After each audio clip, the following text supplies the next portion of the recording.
2024年に編みたいと思っている15個のパターンをご紹介します。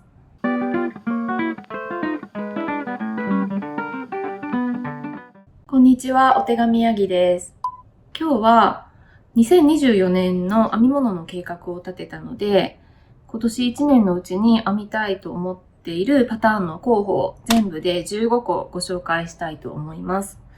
動画の流れとしては、まずはパターンをアイテム別にご紹介していって、その次に糸が決まっているものを、糸のプランをご紹介して、かつ、指定糸と代用が効きそうな糸のご紹介もしていこうと思います。それでは始めましょう。では早速パターンをご紹介していくんですけれども、全部で15点あるうちの、9点がウェアのパターンです。で、残りの6点のうち3つが、ショールとかストールの巻物系で、3つが靴下っていう感じになっています。ということで、まずはウェアの紹介からしていこうと思います。まず1点目は、シャインバブルセーターという、サリーニットさんっていう方のデザインのパターンになります。これは2023年の10月にリリースされたパターンなので、まだ結構リリースされて間もないものですね。アラン模様のゆったりしたシルエットの可愛いセーターなんですけれども、この身頃のセンターの部分にボリュームのあるアラン模様が配置されていて、袖は全面カノコ編みになっているという、全体的に見るとあっさりめのアラン模様のウェアかなと思います。で、特徴的なのはボップルの配置かなと思うんですけど、ボップルが4つ密集して配置されているのがこう連続的に続いているっていう感じの模様になります。そして指定糸は浜中のアランツイードと、アイムウール4っていう韓国のメーカーの糸が指定糸になっています。浜中アランツイードが指定ということで、日本でも入手しやすい糸なのでいいかなと思いました。カラフルなネップが入ったツイードの糸で、太さはウーステッド並太ですね。サイズ展開は大人用で6サイズ展開っていうことになっていて、その仕上がり寸法が胸囲96センチから141.5センチのレンジになっています。で、このパターンの親切なところは、サンプル画像の一番下に細かくサイズの目安が図と表で掲載されているので、これを見て自分が編みたいサイズを選べるっていう感じですね。パターンの言語は英語と韓国語の2つだけで、ちょっと残念ながら日本語はないんですけれども、でもアラン模様なのでおそらくチャートがついているんじゃないかなと思います。タグの情報からわかることは、ドロップ袖、少しドロップショルダーっていう感じになってますかね。そんながっつりではないけど、ちょっとドロップショルダーになっていて、リラックス感があるかなっていうデザインですね。シームレス。シームレスって私の認識では、なんかトップダウンで輪編みでぐるぐる編んでいくっていう感じのものかなっていう認識なんですけど、これ、プロジェクトを見ると、なんかパーツごとに編んで閉じはぎするタイプに見えるんですよね。上から下へ編む。閉じはぎするタイプで上から下に編むって、ちょっと珍しいかなって思うんですけど、なんか肩から編み始めているっぽいですね。ちょっとだから珍しいなって感じがして、そこは私は気になるところですね。ウェアの2つ目は、ハックイットジャケットというニナラスさん、ちょっと読み方が曖昧だけど、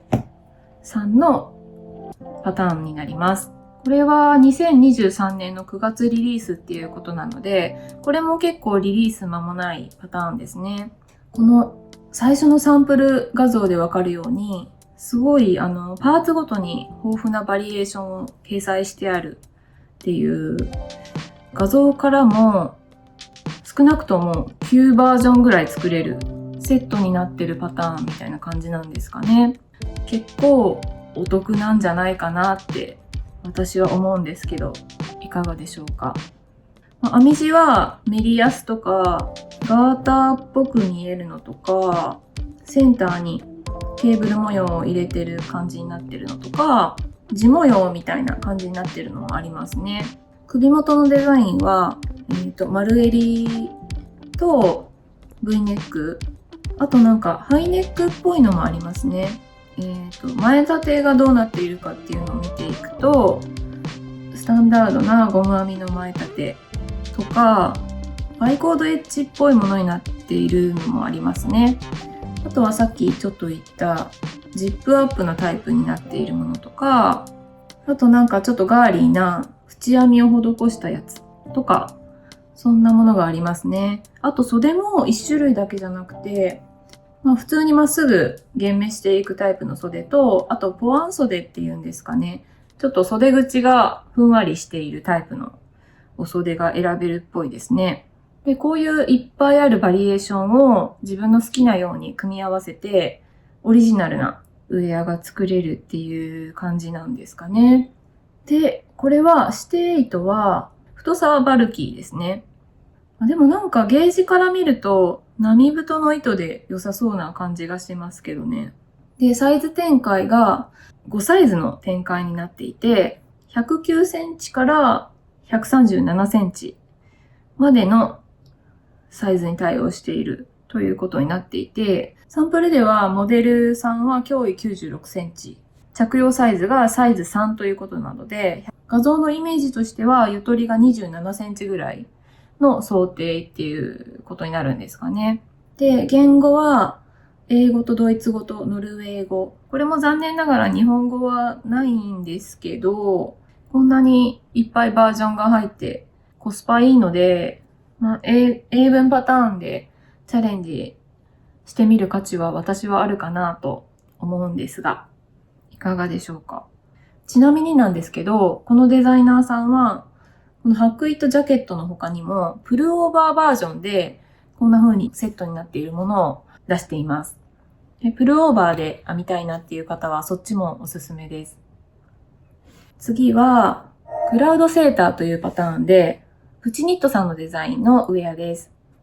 これはですね、本当に最近の2024年の1月にリリースされたばかりのパターンになります。プチニットさんの最新のパターンですね。すごいシンプルな見た目のプルオーバーっていう感じなんですけど、で、ネックがなんかほんのり立ち上がったハイネックみたいな感じになっていて、それがすごい可愛いなと思ったんですけど、袖は結構がっつりめのドロップショルダーになっていて、リラックスした雰囲気があります。裾とか袖口とかの処理は端までメリヤス編みで編んで伏せ止めして、なんかメリヤス編みの成り行きでちょっとくるくるってした感じになっています。袖と裾は多分どこまでもくるくるしないようにちょっとだけゴム編みを入れています。私この部分がすごい可愛いなと思ったんですけど。で、指定糸は、これはいっぱい書いてあるんですけど、基本的にはアランウェイトぐらいの糸とライトフィンガリングのシルクモヘアとを引き揃えてバルキーぐらいの太さの想定にしているっていう感じになっています。ということでゲージは17目26段が10センチでメリヤス編みなんですけど、ゲージで見るとなんか並太ぐらいの糸でも編めそうな感じはしますけどね。なんかあれかな、太めの糸をちょっとみっちりめに編んで、こう名前のクラウドセーターっていうことなので、雲っぽいふわっとした感じを出したいのかなっていう気はします。で、こちらのサイズ展開は10サイズの展開ですね。このサイズの仕上がり寸法は102センチから162センチの仕上がりサイズまであります。パターンの言語は、これも残念ながら日本語訳はないんですけど、プチニットさん結構日本語訳、人気が出てきたパターンは日本語訳にしてくれてるかなって思うので、これも日本語訳が出る可能性はあるんじゃないかなと思います。4つ目は、カミラ・バットさんのフィールドセーターです。ヨークの部分に細かい模様編みが入った、フェミニンというか、繊細な感じのプルオーバーですね。このデザイン、まずヨークの部分にやっぱり目を奪われると思うんですけど、麦の穂のような細かいボップルが散りばめられた、説明のところにもビューティフルグレインっていう記載があるので、麦の穂をモチーフとした模様なんですね。で、これがリリースが7月ということだったので、秋口ぐらいに着てほしいなっていう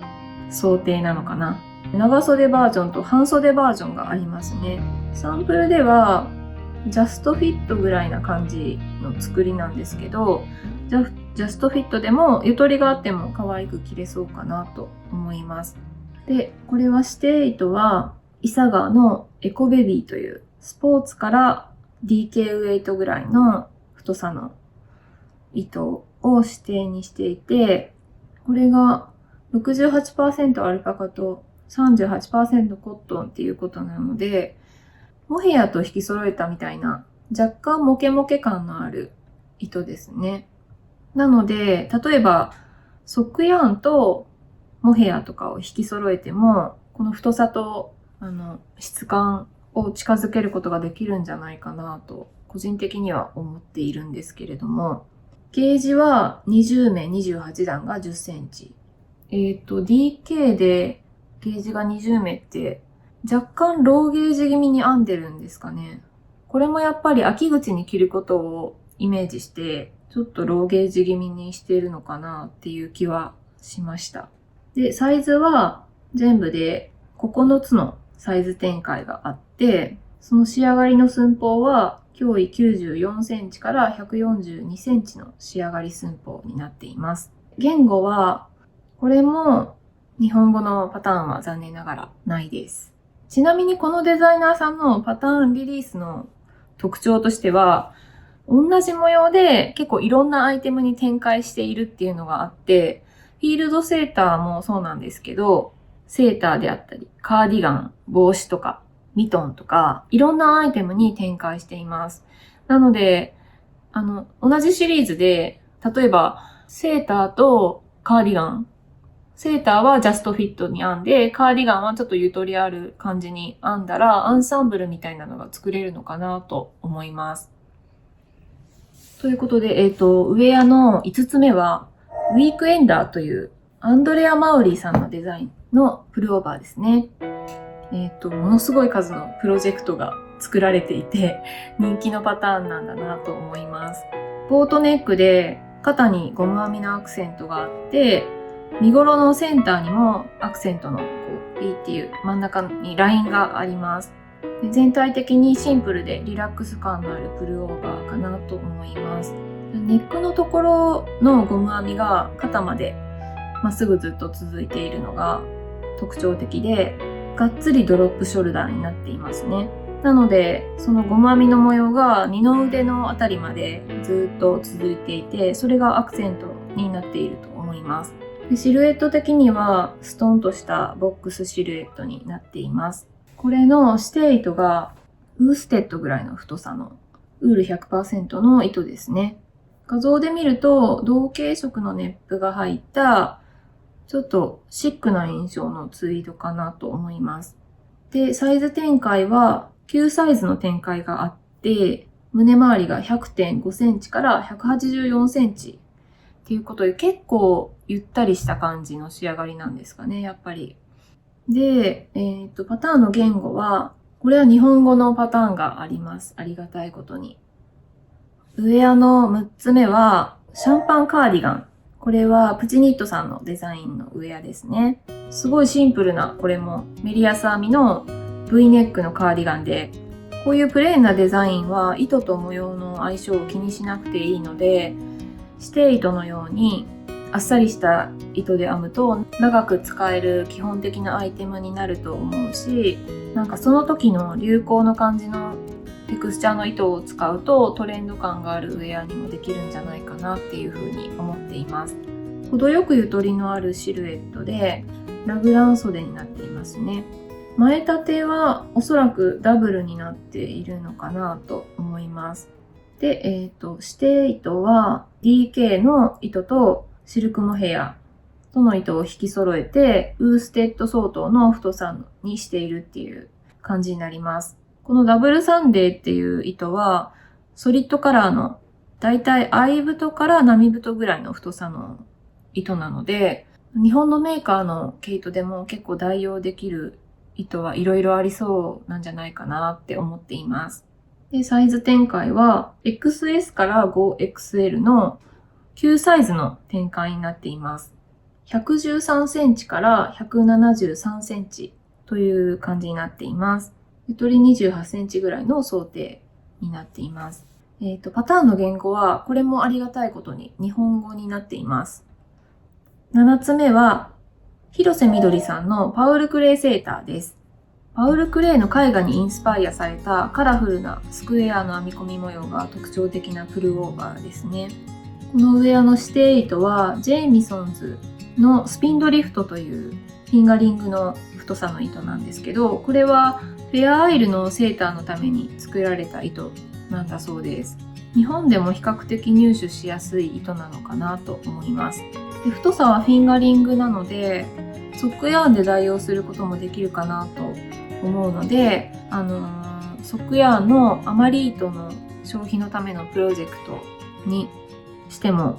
いいんじゃないかなと思います。ゲージが22目27段っていうことなので、結構ローゲージですね。サイズ展開は子供用が4サイズ展開にプラスして大人用が 2XS から 6XL までの12サイズの展開になっています。なんか結構子供用と大人用は別々のパターンで出してるっていうデザイナーさんも多いと思うので、こういう風に子供用と一緒になってるのってすごいありがたいですよね。仕上がり寸法で言うと、子供用が71センチから 85.5 センチということで、だいたい2歳から9歳ぐらいのお子さんのサイズで展開しているっていう感じで、大人用は91センチから169センチまでの展開になっています。で、広瀬みどりさん、日本人の方のデザインなので、言語は日本語のパターンがもちろんあって、その他に英語のパターンになっています。このパターンは、私は去年からずっと編みたいって言って何回か動画で言ってるので、今年こそはキャストオンしたいなと思っています。はい。そして、ウェアの8つ目は、今度は編み物本からのご紹介になるんですけれども、こちらのローアンの糸で編むニットという本の中から、シースルーという野口智子さんのデザインのウェアをご紹介します。この中のいくつかのパターンはラベリーのデータベースに登録されていて、ご紹介するシースルーっていうパターンもラベリーのデータベースに登録されているので、サンプルの画像はそちらからご紹介するんですけれども、このウェアはシースルーの大きなチェック柄のプルオーバーで、ボックスシルエットで、これも結構がっつりしたドロップショルダーのゆったりしたデザインになっています。裾は多分前後差がある感じになっていますね。で、シースルーの指定糸はローアンのキットシルクヘイズというシルクモヘアです。この極細のシルクモヘアを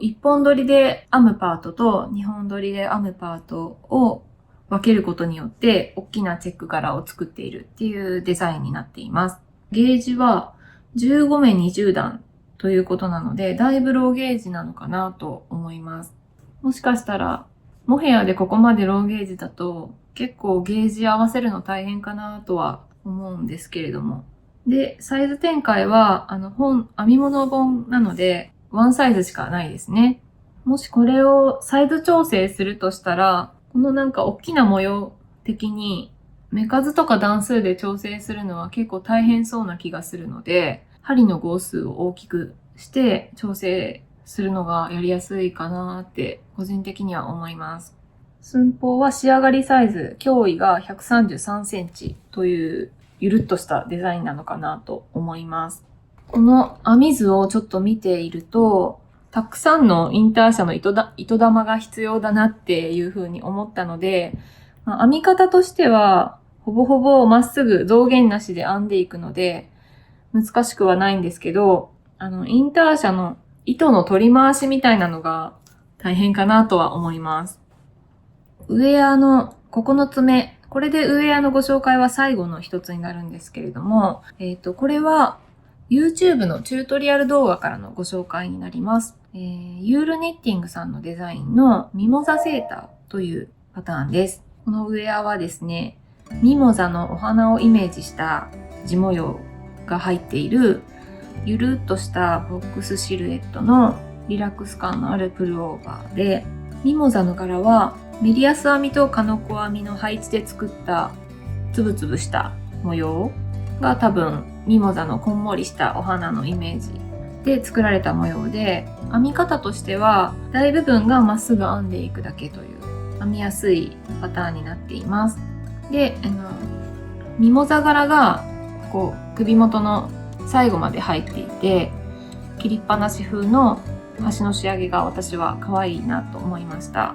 で、裾は前後差があるデザインになっています。で、こちらのウェアの指定糸はだるまのメリノスタイルという波太の糸を指定糸にされています。サイズ展開はワンサイズではあるんですけど、ゆったりめの M サイズの。で、仕上がり寸法で言うと、身幅が約62センチというサイズ感になっていますが、本編のチュートリアル動画ではワンサイズの編み方のご紹介になっているんですが、別の動画でサイズ調整について解説されているアレンジ方法の動画も出されています。袖のないベストのアレンジについてもご紹介されています。ちなみに、このミモザ柄のセーターは、ユールニッティングさんが運営されているテアミートのフースというお店でキットの販売もあるみたいです。キットでは指定糸と紙の編み図がセットになっているみたいなので、動画で編むのがあんまり得意じゃないっていう方は紙の編み図も入手することができますということです。はい。そしてここからはショールとかスカーフとかの巻物のご紹介になるんですけど、巻物は全部で3つご紹介します。まず1つ目ですが、1つ目はベルリンスカーフという、これはデザイナーさんの名前がスザンヌ・ミュラーさんで、読み方がちょっと曖昧ですけど、これは2023年の12月にリリースされた、まだ出たばっかりの新しいパターンですね。形としてはすごいスタンダードなマフラーの形状の長い長方形になっているんですけど、で、裾にフリンジがついてるんですけど、このフリンジが多分アイコードなのかなっていう、なんか太いフリンジが可愛いデザインになっています。で、これは指定糸がバルキーの糸ですね。アルパカ 96%、4% ポリアミドっていう結構モケモケ感の強い糸が指定糸になっています。なんか糸の長さ的には DK ぐらいな気がするんですけど、バルキーっていう表示になっていますね。使用する糸の量は620から660メートルということなので、指定糸であれば6玉ぐらい必要ですね。巻物にしては結構な量必要かなって思うんですけど、多分これダブルニッティングなのかなって思います。サイズはワンサイズ。幅が26から27センチで、長さが200センチ。かなりボリュームがある感じですよね。で、言語は英語とドイツ語。で、残念ながら日本語はないんですけれども、なんかシンプルな感じなので、英語でもこれはいけるんじゃないかなと思われます。巻物の2つ目は、エスパストリコットさんのデザインによるサンデーモーニングショールというパターンです。これはフリーパターンですね。三角ショールなんですけど、端に並んだボップルが印象的で、あっさりめのデザインなので普段使いに重宝しそうかなという感じの三角ショールになります。でこちらは指定糸が DK ウェイトの 100% ウールの糸になっています。使用する糸量は693メートルということなので、指定糸で換算すると、だいたい3カセ分ぐらいでできるショールっていうことですね。サイズ展開はワンサイズのみになります。こう羽織ると上半身結構しっかり覆われるぐらいの大きめのサイズのショールになります。言語は日本語版はないですね。でもフリーパターンなので、とりあえずダウンロードしてみて編めるかどうか確認してみるっていうのもありかと思います。タグからわかる情報を見ていくと、図解がついているんですね。ありがたいです。上から下に編む。上から下に編むっていうことなので、三角ショールのこの長辺の上のところからだんだん減目していくっていう編み方なのかなと思います。そして巻物の最後の3つ目のパターンは、パール奏法のデザインのジャスミンスカーフです。フリーパターンです。これも、スタンダードなマフラーの形の長方形の長い形をしているマフラーなんですけれども、編み地が結構特徴的で、これどういう編み方なのか、画像を見ただけではちょっとわかんない感じなんですけど、ヘリンボーン風の斜めの模様が特徴的ですね。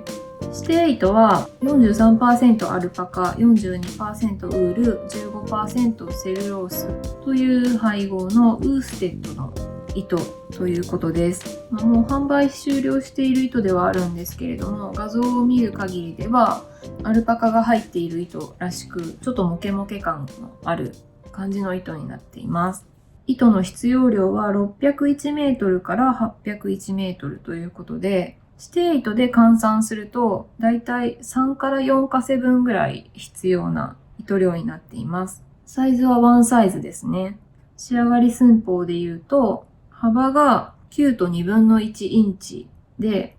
長さが60か80インチ。あれってことは2サイズの展開なのかな？センチメートルに換算すると、だいたい幅が24センチぐらいで、長さが150センチか200センチメートルぐらいのサイズ感になっています。言語はパール奏法のデザインなので、パール奏法のウェブサイトに飛ぶと英語版で入手できると思います。タグから読み取れる情報を見ていくと動画説明があるんですね。なので英文パターンでも動画の説明を見ながら編み進めるんじゃないかなと思います。はい。そしてここからは靴下を3つご紹介していくんですけれども、まず1つ目はマーシャ・ジアブリコワさんなのかなっていう方のデザインで、ハーバリウムソックスです。葉っぱのようなモチーフの模様が可愛らしい靴下なんですけれども、指定糸はラングの 75% ウール、25% ポリアミドの側ヤンですね。ライトフィンガリングの側ヤンです。ゲージが34目44段ということで、結構みっちりめのゲージだと思います。そしてサイズ展開は36、37サイズから42、43サイズ。これが多分ヨーロッパのサイズ表記なので、日本のサイズに読み替えてみると23センチから28センチぐらい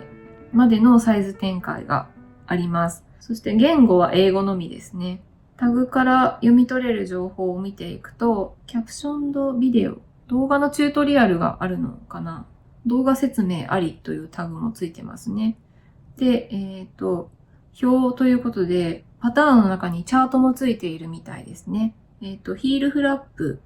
ということで、かかとがヒールフラップのタイプのかかとということで、そしてトップカフダウンということなので、履き口から編んでいく編み方の靴下のようです。ちなみにですね、このパターンのお値段の通貨が NIS っていう初めて見る通貨の単位だったので、どこの通貨なのかなと思ってちょっと調べてみたんですけど、これがイスラエルのシュケルという通貨の単位でした。なので、このデザイナーさんおそらくイスラエルの方なのかなと思うんですけれども、なんかラベリーを探索していると、たまにこういう遠い異国の全然自分の人生の中で接点がなかったお国の方と行き当たることが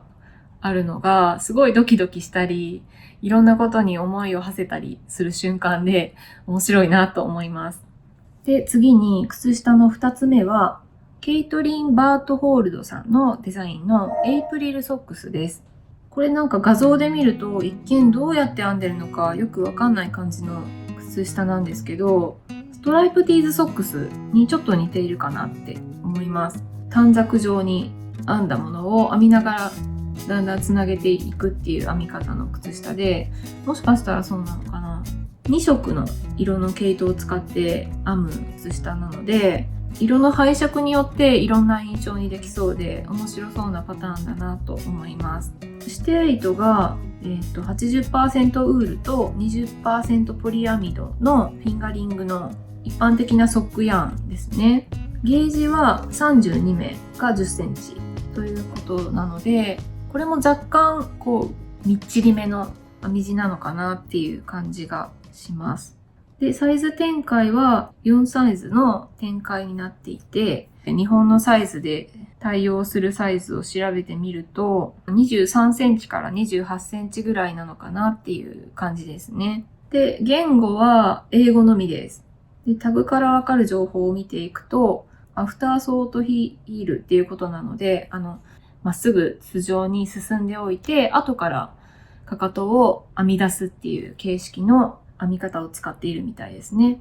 3ニードルバインド。3ニードルバインドもどこで使うかわかんないですね。トップカフダウンなので、履き口から編む編み方ですね。ということなんですけれども、ちょっと説明文を翻訳して調べてみようかなと思います。やっぱりこれもストライプティーズソックスみたいな感じで、短冊状に赤いラインの区切りの幅で一個ずつ短冊状に編んでいって後からくっつけるっていう感じなのかなと思うんですけど、ストライプティーズソックスは編みながら繋いでいくのに対して、これはおそらく後から全部短冊に編んで、後から3ニードルバインドで繋いでいくっぽいかなと思います。チャレンジングな面白そうなパターンですね。靴下の最後の3つ目は、リサ・シュミットさんのデザインのアリオーゼソックスをご紹介します。フリーパターンですね。あっさりめの透かし編みの靴下なんですけど、なんか最近私、透かし編みの靴下が普段使いに使えるなって思っていて、ちょっと透かし編みの靴下は注目しているんですけれども、このアリオーゼソックスは結構あっさりした雰囲気の模様。斜めに、これもフィッシュボーン的な感じの透かし編みの模様が入っていて、なんか既製品でもこういうのありそうかなっていう柄の靴下です。これは指定糸はフィンガリングのソックヤーンみたいなんですけど、ゲージは32目10センチということで、これもちょっと詰まり気味のゲージなのかなと思います。で、サイズは36から42ということで、これもヨーロッパの表記なので、日本のサイズに換算すると、23センチから26センチぐらいの足のサイズに対応したサイズ展開なのかなと思います。で、言語は英語のみ。で、タグからわかる情報を読み取っていくと、チャートがついているっていうことですね。で、ガセット、マチ付きでヒールフラップ。マチ付きのヒールフラップのかかとのタイプっていうことですね。キッチナー。これはトップカフダウンの履き口から編むデザインなので、最後のつま先のところをメリヤス閉じしますよっていうことですね。ショートローヒールとヒールフラップの編み方両方解説されているパターンっていうことなのかな。はい。では、ここからは、編もうと思っているパターンに対して、糸が決まっているものを、その糸をご紹介していこうと思うんですけれども、それに加えて、指定糸に代わる代用糸もご紹介してみようかなと思うんですけれども、代用糸は提案する糸の判断基準としては、まずコスパ重視っていうことと、あとは国内のオンラインストアか実店舗、どちらでも比較的入手しやすい糸っていうのを目安にして探したものをご紹介してみようと思います。まず、サリーニットさんのデザインのシャインバブルセーターなんですけど、これはこの2つの糸を引き揃えて使おうと思っています。で、こっちは湯沢屋さんの糸で、トラディショナルツイードという糸です。これが、メリノウール 75%、ナイロン 25%、50g150m という、指定糸よりは若干細めの糸だったので、ちょっと引き揃えて太さを出そうと思って、これは丸安毛糸で夏のセールで買ってきた工業紙なんですけど、これはラベルが全然なくてなのでどういう糸なのかよくわからないという糸なんですけれども、これぐらいの細さの引き揃えたらちょうど良くなるかなと思って、これも一緒に引き揃えて編むことにして、でスワッチも編んでみました。こんな感じです。ちょっとやっぱり若干この糸と色味が違うので、なんかこういう感じになったんですけど、でもツイードの感じが可愛くていいんじゃないかなと思っています。で、このパターンは指定糸が浜中のアランツイードっていう糸が指定糸になっているので入手しやすい糸なんですけれども、私はね、この緑のサンプルのソリッドなカラーが可愛いなと思って、これは多分アランツイードではなくてもう一つの韓国のアイムウール4という指定糸の方なんですね。でもしこういうソリッドな色使いの糸を使いたいなっていう方がいらっしゃったらという想定で、アイムウール4に代わる糸をちょっと探してみたんですけれども、一つは湯沢屋のマンセルケイトメリノレインボーの波太という糸を提案したいなと思います。同じものではないんですけれども、マンセルメリノレインボーの仲間というか、ちょっと細いバージョンの糸がうちにあったので、こんな感じのマンセルメリノレインボーはこれよりちょっと太い波太の糸なんですけれども、メリノウール 100%、一玉 30g、66メーターという糸で、太さ的にちょうどいいのかなと思うし、色合いもソリッドカラーでいっぱい色展開があるのでいいなと思いました。もう一個提案糸があって、それがパピーのクイーンアニーという糸なんですけれども、こちらはウール 100% で 50g97 メーターという波太の糸で、これも糸調的にちょうど良さそうだし、色展開もいっぱいあるという糸です。ここら辺がアイムール4の代用糸としてはいいんじゃないかなと思いました。はい。そして次はプチニットさんのシャンパンカーディガンなんですけれども、これは私はうちにあるこのすごいモケモケの、これも工業紙なんですけれども、これを使って編もうかなと思っています。最近こういうすごいモケモケした感じとか、ブークレの糸が結構見かける気がして、自分もなんかそういう結構テクスチャーがある感じのウェアが一着欲しいなと思っていたので、シャンパンカーディガンはプレーンな、サンプルではプレーンな感じの糸を使っているパターンなんですけれども、私はこの糸を使おうと思っていて、ちょっとスワッチも編んでみました。これがこんな感じです。かわいいですよね、これ。モケモケして。なんか、こんだけ細いのでどんな感じになるのかなって思ったんですけど、これ同じの2つあるんですね。なので、2つ引き揃えて、ちょっと何号で編んだか忘れちゃったな。編んでみたんですけど、なんかいい感じじゃないですか。ちょっと今から編むのが楽しみです。これは指定糸がサンドネスのダブルサンデーという DK の糸なんですけど、代用できる糸として探してみたんですけれども、だるまのメリノスタイル波太という糸がいいんじゃないかなと思いました。これはウール 100%、メリノウール 100% で 40g88 メーターの糸になっています。多分糸調的にもちょうどいいんじゃないかなと。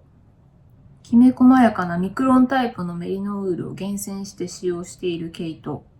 テアミートに最適とされるクリンプ、毛の縮れの強い南米産のウールと白度の高いオーストラリア産のメリノウールを混紡することで膨らみ感と発色性を持つ毛糸に仕上げましたということです。ダブルサンデーもなんかスタンダードな糸なので、それに代わる糸としては、このだるまのメリノスタイル波太っていうのがちょうどいいんじゃないかなと思いました。3つ目がユールニッティングさんのミモザセーターを、これも工業紙なんですけど、これはラベルが書いてあったんですけど、マルヤスの夏市で購入してきたバルーンミックス2という糸を使ってみようかなと思っています。これをですね、ナバホ編みという、この毛糸1本から、糸玉を分けずに3本取りにできるやり方を使って、ナバホ編みの3本取りで編んでみようかなと思っていて、これもスワッチをすでに編んでいるんですけど、こんな感じになりました。ちょうど色も黄色だったし、ゲージ的にもほぼほぼぴったりあったので、いいかなと思っています。で、このミモザセーターの指定糸が、ダルマのメリノスタイル波太という、さっき、プチニットさんのシャンパンカーディガンの指定糸の代用として提案した糸なんですけれども、全然これでもいいと思うんですけど、これが指定糸ということになっているので、それよりももっとコスパのいい糸はないかなと思って探してみました。なんで、これよりコスパいいってなると、100均とかになるのかなと思ったので、100均を中心に探してみたんですけど、2つアイディアが。1つはセリアのミックスアラモードという糸がどうかなと思いました。これはアクリル 80%、ウール 20% の糸で 25g52 メートルの、糸です。4色展開で黄色系がないんですけれども、どれもなんていうか、シックな色合いの4色展開になっているので、黄色これちょっと着るの勇気いるなっていう方は、ミックスアラモードのような、くすんだ色合いで編んでみてもいいかなと思って、一つはこれを提案してみました。そして、二つ目は今度はダイソーからなんですけれども、リサイクルポリエステル毛糸ですね。これはなんかうちにあったんですよ、一個。これです。これですね。これが、ポリエステル 100% で 70g165 メートルの糸です。これもゲージ的にちょうどいいんじゃないかなと思って。これはちょっと色展開が何色あるのかわからないんですけれども、結構明るい色もこういうシックな色合いもあるみたいなので、これもどうかなと思いました。上4つ目は、アンドレア・マウリーさんのザ・ウィークエンダーっていうプルオーバーなんですけれども、これは指定糸がブルックリンツイードシェルターっていうツイードの糸なんですけど、私はこの手持ちの糸の中からカティアのコンセプトヨガというこのなんか段染めになっている糸を使ってみようかなと思っています。これは太さ的にちょうど良かったっていうのと、この編み地でウィークエンダー結構合うんじゃないかなと思って、これを使いたいなと思っています。これは、45% コットン、42% ウール、13% ポリアミドという、コットンの量が多めの、どっちかというと春夏糸なんですかね。代用糸の提案としては、これが指定糸がブルックリンツイードシェルターという 100% ウールで、同系色のネップが入った落ち着いたカラーリングの糸なんですけれども、それに近い糸ないかなと思って探していて、最初に見つけたのが浜中のそのものツイードという、ウール 53%、アルパカ 40% という若干素材の違いはあるものの、糸調的にはかなり近いなと思った糸があったんですけど、これよくよく見ると廃盤になっていて、ちょっともう手に入りにくくなってきてるのかなと思ったので、他にないかなと思って探してみたんですけど、次に良さそうだなって思ったのが、ローワンのフェルテッドツイードという糸です。これがウール 50%、アルパカ 25%、ビスコース 25% という配合の、50g 約175メーターという分類的にはスポーツウェイトになるかと思うんですけれども、指定糸よりは若干細いのかなっていう気がします。でもアルパカがちょっと入っているということで、ちょっとモケモケ感があるので、ウィークエンダーのゲージで編むと、ちょっとローゲージにはなると思うんですけれども、モケモケ感で、そんなにスカスカして見えないかなっていう予想はしています。もうちょっとコスパいいのないかなと思ってさらに探してみて見つけたのが、これは湯沢屋限定になってしまうんですけれども、アルパカツイードという糸を見つけました。ウール 70%、アルパカ 20%、アクリル 8%、ポリエステル 2% という素材の、1玉約 40g、100メートルの糸です。ローアンのフェルテッドツイードに比べると、色数は圧倒的に少ないんですけれども、糸調はローアンよりも指定糸に近いかなと思います。糸のプランの5つ目は、プチニットさんのクラウドセーターなんですけど、これはさっきのウィークエンダーと同じカティアのコンセプトヨガという、この糸に、このイトリコさんのモヘア、この2つを引き揃えたら、なんか雲っぽくなって可愛いんじゃないかなと思って選んでみました。でも、さっきも言ったんですけど、このコンセプトの、カティアのコンセプトのヨガっていう糸は、コットンが配合されている、どっちかというと、春夏用の糸っていうことで、指定糸と比べると素材が結構違うので、まだこれはちょっと悩んでいるところです。で、指定糸がサンドネスのコス、イサガーのエコソフトという、アルパカコンのアランウェイトぐらいのモケモケ感が強い糸なんですけど、これに代用できる糸はどんなのがあるかなと思って探してみた結果、1個は浜中のそのものアルパカウール波太という糸がいいんじゃないかなと思いました。これはウール 60%、アルパカ 40% で 40g92 メーターの糸なんですけど、これは素材の配合的にはすごい近いものがあるんじゃないかなと思うんですけど、コスとかエコソフトに比べると、そんなに起毛感、モケモケした感じがあんまりないんじゃないかなっていうのは思いました。なので、さらに探してみて、もう一個提案したいのが、だるまのウールモヘアという糸ですね。これは素材は全然違うんです。こっちはモヘア 56%、ウール 44% で 20g46 メーターという糸で、モヘアが中心なので全然素材は違うんですけれども、モケモケ感はかなりやっぱりあるので、あと色が可愛いっていうのもあって、この糸も提案してみました。はい、そして糸のプランが決まっているウェアの最後、6つ目がカミラバットさんのフィールドセーターなんですけど、このチャッピーヤーンのシルキーヤクシングルスという糸を使いたいなと思っていて、これが指定糸と比べると結構細いので、これに引き揃えてモヘアを、これは、アブリルさんのシルクモヘアなんですけど、これか、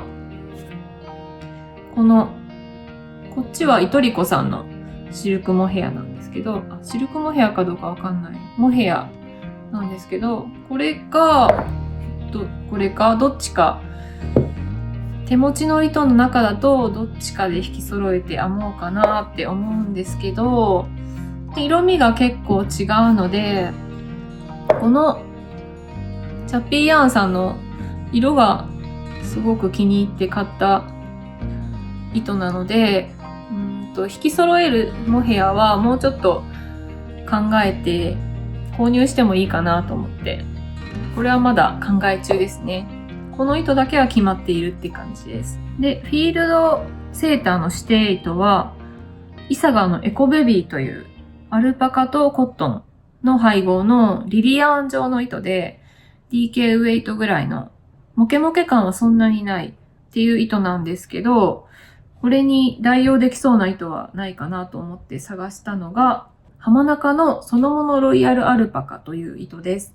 これはアルパカ 100%、しかもロイヤルベビーアルパカを使用したアルパカ 100% で 25g105 メートルの糸です。糸の作りが指定糸と同じリリアーンになっていて、しかも素材もアルパカが使われているっていうことで結構近いんじゃないかなと思ってこれを上げてみたんですけれども、指定糸と比べるとこっちの方が若干起毛感、モケモケ感は強いかなっていう気がします。やっぱりアルパカ 100% なのでそうなのかなという感じがするんですけれども、イサガーのエコベビーに代わる入手しやすい糸としてはこれがいいんじゃないかなと思って提案してみました。で、次に、糸のプランがあるものとしては、巻物2つ糸のプランを立ててみたんですけど、1つは、スザンヌ・ミラーさんのベルリンスカーフですね。これに、ちょっとね、私、本当に工業誌のセールで去年いっぱい買ってしまったので、なんか、あまり参考にならない工業誌ばっかり出してくるんですけれども、これは、やはり、マルヤスケイトさんで買ってきた、アートエリカ8という糸ですね。これが確かコットンの糸だったと思うんですけど、これがね、リリアーン状になっている作りの糸で、すっごい伸びるんですよ、こんな風に。でもなんかふわふわ感が、このベルリンスカーフのサンプルの感じと近いかなと思って、これも、ナバホ編みで3本取りで編んでみようかなと思っています。これが指定糸がサンドネスのボルステッドアルパカというバルキーの 96% アルパカ、4% ポリアミドというかなりモケモケした糸だったんですけれども、これに代わる代用できる糸はないかなと探して見つけたのが、ダルマのギークという糸で、ウール 56%、ポリエステル 30%、アルパカ 14% で 30g 約70メーターの糸です。これがなんかすごい可愛いんですよね。芯になっている糸とその周りにモケモケとした感じがくっついているような糸なんですけど、この芯の色とモケモケの色が違う色味の糸なので、なんとも言えない可愛い雰囲気があって、リリアーンなんですね。リリアーン状の糸。糸の芯と吹き出ているウールの繊維の色を変えたユニークな毛糸ということです。電子部品やネオン照明のような雰囲気があり、ちょっと変わった糸が好きという方に向けて作った糸っていうことです。すごい可愛いので、こんな糸で編んでみてもベルリンスカーフ可愛くできるんじゃないかなと思って、この糸を提案してみました。起毛感も指定糸と近いものがあるのでいいかなと思います。そして最後に糸のプランができているものはエスパストリコットさんのサンデーモーニングショールなんですけど、ちょっとこれも工業誌になっちゃうんですけど、これもマルヤスケイト